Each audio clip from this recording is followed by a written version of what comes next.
Hey guys, welcome to my channel. This is Andy from Australia and I have a very important subject to talk to you guys about, and that's why I'm next to this big beautiful map instead of sitting down here in my office.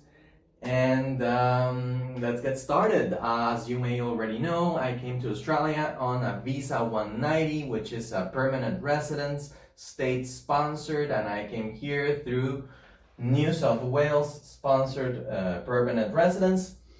But I want to compare and contrast my visa, the 190, to the 189, which is a PR that lets you live in all of Australia. So let's get to it. First of all, what's different between the 190 and the 189? The visa 189, the permanent residence by default, allows you to come to Australia, stay indefinitely for the first 5 years. You can live wherever you want, and then you have to renew it for another 5 years and stay indefinitely wherever you want. Or after the first 5 years, you can apply to a citizenship and you become an Australian citizen. The 190, it's a tiny bit different. It has a bit more rules. The main difference is it's compulsory for you to live in the state that nominated you for the first 2 years since you activate the visa. What does this mean? You can stay indefinitely in the country, and after 5 years you have to renew the 190 as well, or get the citizenship. But the main difference is, since I applied to New South Wales, for the first 2 years of my stay in Australia, I had to live within New South Wales. But after those 2 years, which happened a long time ago, you can move elsewhere. So what I did is I came to Australia, I came to Sydney, I went to Canberra, Melbourne, just to see what's what, did the Great Ocean Road, came back, I did the coastline, I did Wollongong, Central Coast, Newcastle, Port Macquarie, Coffs Harbour, Lismore, Ballina, Byron Bay. I also did inland, Mudgee, and a couple of other places to see where within New South Wales I wanted to live in. And long story short, I came back to Sydney and I've been living in Sydney ever since. Now I can move anywhere. If I wanted to, or like both my partner and I wanted to, we would move. We can move. So I'm looking into maybe in the future moving to Queensland. Maybe just for a while, just to see what's up there, the tropical weather. I love tropical weather. I come from a tropical country. But the only different condition within the 190 and the 189 is that those first 2 years, it's mandated that you live in the state that nominated you. Are there ways for you to move if something goes wrong in that state? You go there, you are unable to find a job, like something bad happens. That you would have to ask your migration lawyers. I'm not a migration lawyer or migration agent. I just know my case, my personal situation and my personal case. And I had the option also of applying to Queensland or Tasmania as a construction project manager back then. And I chose New South Wales because my lawyers told me to choose New South Wales. More visas were being granted here, so that's why I chose it. If not, I would have chosen Queensland. But I'm glad I chose New South Wales.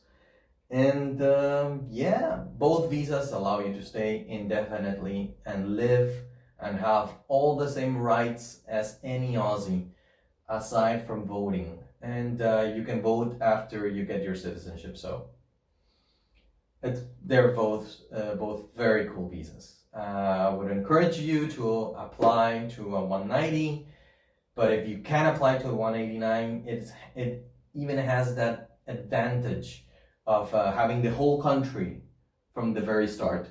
The 190, you will be enclosed into the state that you applied to. But all states are very cool.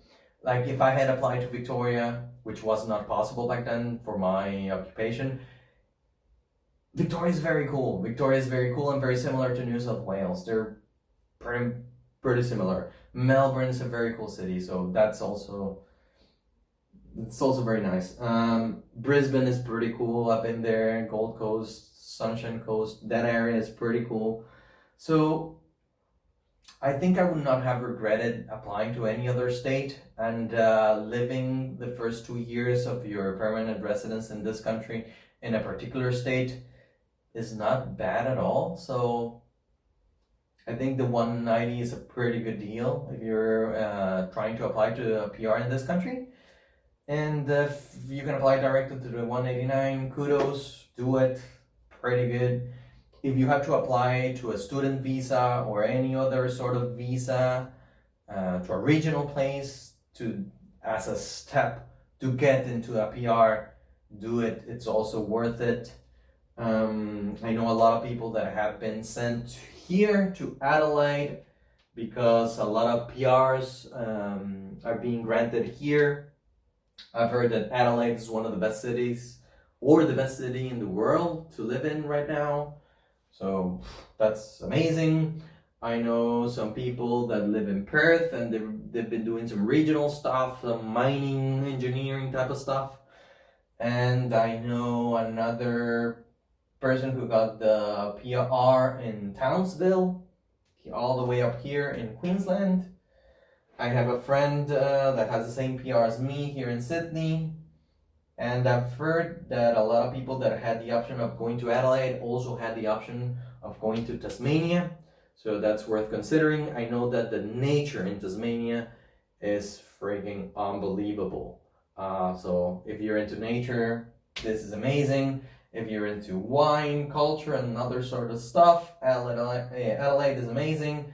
Melbourne is super hip, super cool. I've been doing a lot of videos of Melbourne on my Spanish channel, and it's unbelievable. I really love that city.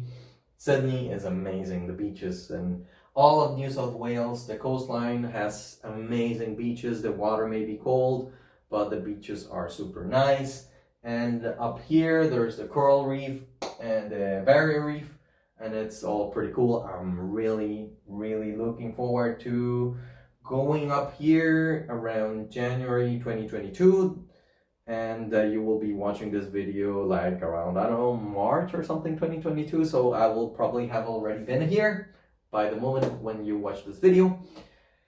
And yes, Visa 190 and Visa 189, they're both pretty good, just with the slight difference of those first 2 years, but they're not hard at all. You can spend 2 years anywhere in Australia, and all of Australia is almost equally as good, so it doesn't really matter. I hope you guys like this video. If you liked my content, and if you're liking the content on my channel, please be sure to give this video a thumbs up, subscribe, ring the notification bell if you want a lot more information about my personal experience on migrating to this country, on the visa process, or anything at all about my visa. You can always ask me on my personal Instagram account. If you don't have an Instagram account and you want to contact me, leave your email in the comment section down below. And if you want to follow my coffee adventures in this country, be sure to follow Andy Likes Coffee on Instagram. I have a lot of content there. And that's it. Be safe, enjoy your lives. If you're wanting to apply to this country, do it. And I hope to meet you guys here one day. Always choose the proper visa. Have the lawyers explain everything in detail so that you can choose what's right for you. If a student visa is the only way, then that's the only way. If a sponsored visa is the only way, then that's the only way. If you can apply to 189 or 190, then that's way better. But any sort of path that takes you to a PR, they're all good, just that some paths are better than some others. but the lawyers should be able to tell you which is the proper path for you. And with that said, have a great day, good evening, good morning, good night from wherever you're watching, and stay safe, take care, bye.